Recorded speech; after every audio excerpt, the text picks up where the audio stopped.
Baik pemirsa, terima kasih Anda masih bersama Mulianya Ramadan, bersihkan diri, sucikan hati. Nah pemirsa, Anda pasti penasaran mengenai fenomena yang terjadi di saat ini. Bagaimana dosanya? Apakah dapat terampuni? Baik, langsung saja kita kepada Ustadz Dedi Sanjaya untuk menjelaskan.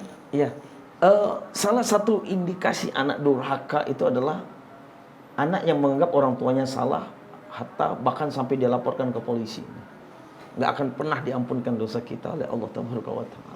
Sampai seperti ini, Popi. Ada orang tua yang melahirkan anak, lalu anaknya dibuang. Ya, anaknya dibuang. Anaknya ditaruh entah di mana-mana. Lalu sampai satu ketika anak ini menjadi orang kaya, miliarder, milioner, ya.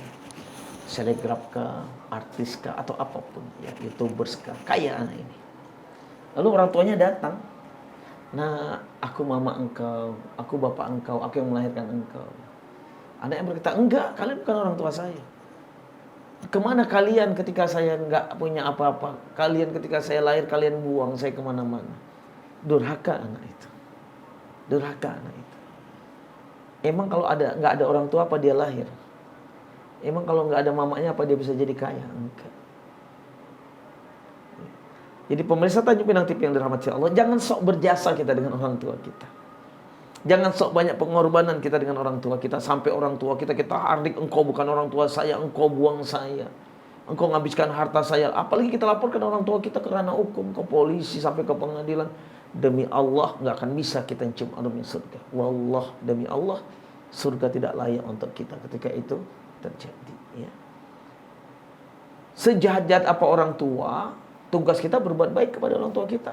Dalam ayat selanjutnya, ya ayat tadi ya Popi, kalau seandainya orang tua kalian itu jahat dengan kalian, tetap pergauli dengan pergaulan yang baik, ya. Hatta sampai orang tua kalian mengajak kalian untuk berbuat dosa kepada Allah, fala tuti'uma, ya. Jangan ikuti berbuat dosanya, tapi tetap berbuat baik kepada orang tua. Ini kita punya orang tua nih, udahlah nah, nggak usah sholat, jangan ikuti. Sampai ketika ada orang tua yang mengajak kita untuk meninggalkan sholat, misalkan, apa kata Allah? Wala tuti'uma wasahibhuma fid dunya ma'rufa. Jangan ikuti ajakan untuk berbuat dosanya, tapi tetap berbuat baik kepada orang tua. Sampai seperti itu, ya. Popi, kita banyak mencari surga yang jauh. Tidak dilarang kita ke panti asuhan kemana-mana, silakan, ya. Tapi mohon maaf lahir batin pemirsa Tanjung Pinang TV yang dirahmati Allah, kita terlalu mencari surga yang jauh-jauh, padahal di rumah kita ada surga. Di mana orang tua kita?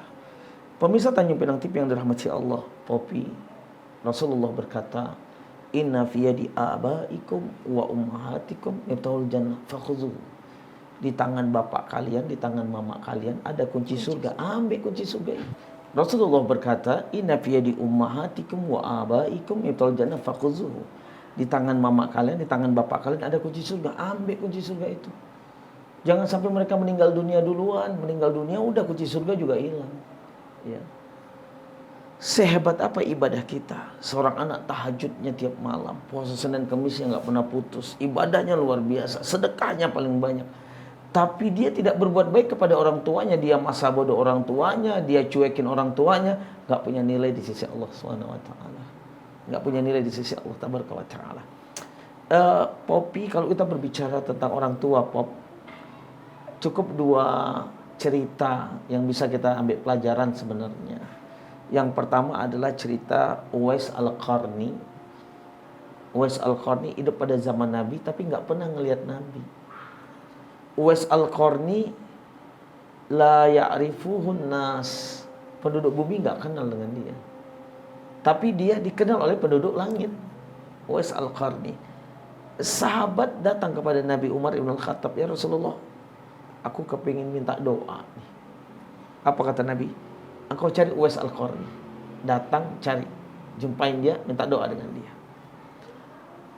Sahabat berpikiran seorang Uwais Al-Qarni adalah ahlul ibadah, ahlul zikir, ahlul Quran, ahlul sodakoh, ahlul qiyamil lail, semuanya, ya.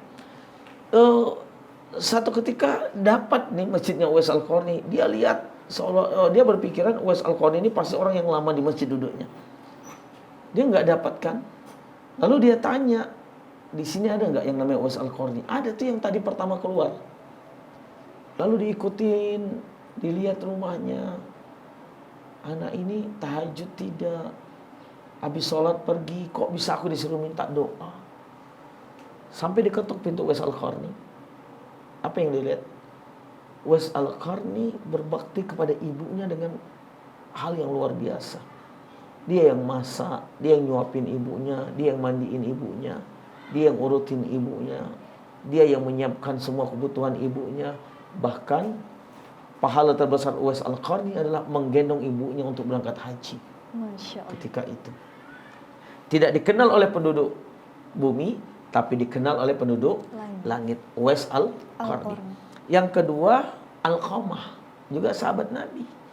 Bedanya Alqamah susah mau mengucapkan kalimat la ilaha illallah ketika akan meninggal dunia. Ini Alqamah. Ya. Satu-satunya sahabat yang susah mengucapkan kalimat la ilaha illallah akan meninggal dunia Alqamah. Umar ibn Khattab datang, Abu Dzar Al-Ghifari datang, Amr bin As datang, Ali bin Abi Thalib datang. Masing-masing mentalkinkan di telinga kanan Alqamah, ya Alqamah qul la ilaha illallah. Sakit. Sampai 4 sahabat ini datang kepada Nabi, ngadu ke Nabi, ya Rasulullah, Alqamah sahabat kita, salat dengan kita, dakwah dengan kita, jihad dengan kita, mau meninggal susah. Apa kata Nabi? Orang tuanya masih ada. Mata abuhu wa baqiyat ummah. Bapaknya udah nggak ada, yang masih hidup mamanya ya Rasulullah. Panggil mamanya kemari. Datang nih Mama Alqamah. Mama Alqamah mengucapkan assalamualaikum ya Rasulullah. Dijawab oleh Nabi, waalaikumsalam ibu. Faqala salatu wassalam, ibu ceritakan kepada aku tentang Alqamah. Ya Rasulullah, Alqamah anakku yang paling baik. Alqamah anakku yang paling soleh. Alqamah anakku yang paling rajin.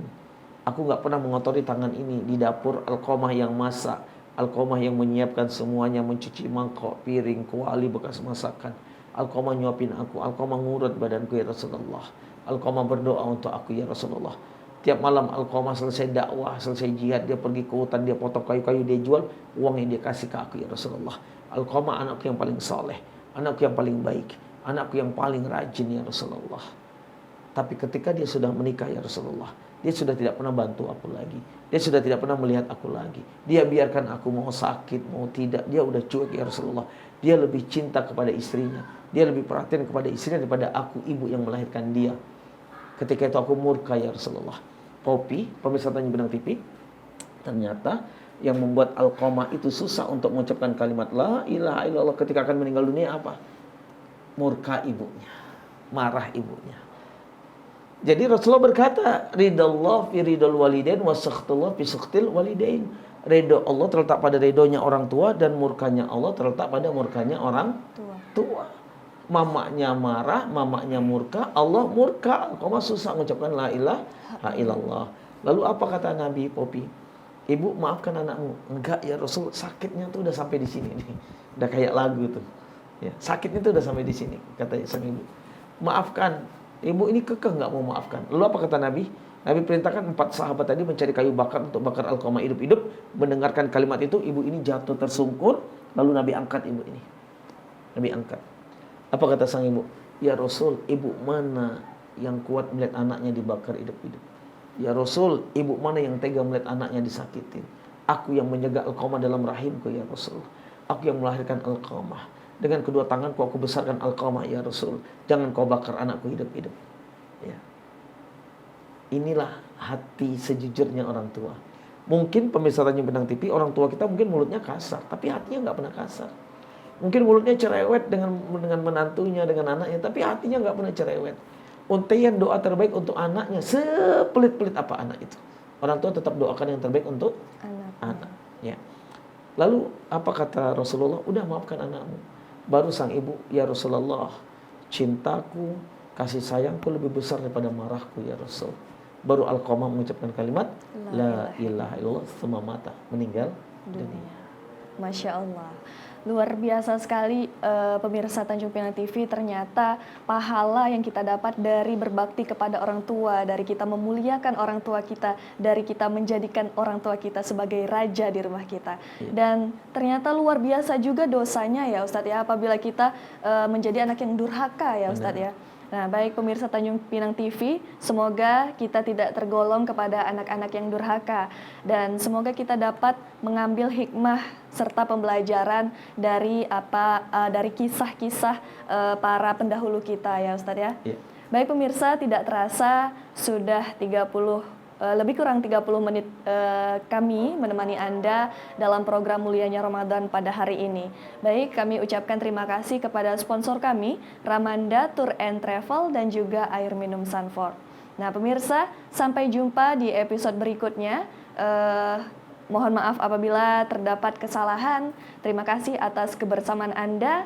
Akhir kata, Popi beserta seluruh kru yang bertugas pada hari ini undur diri. Wassalamualaikum warahmatullahi wabarakatuh. Selamat berbuka puasa.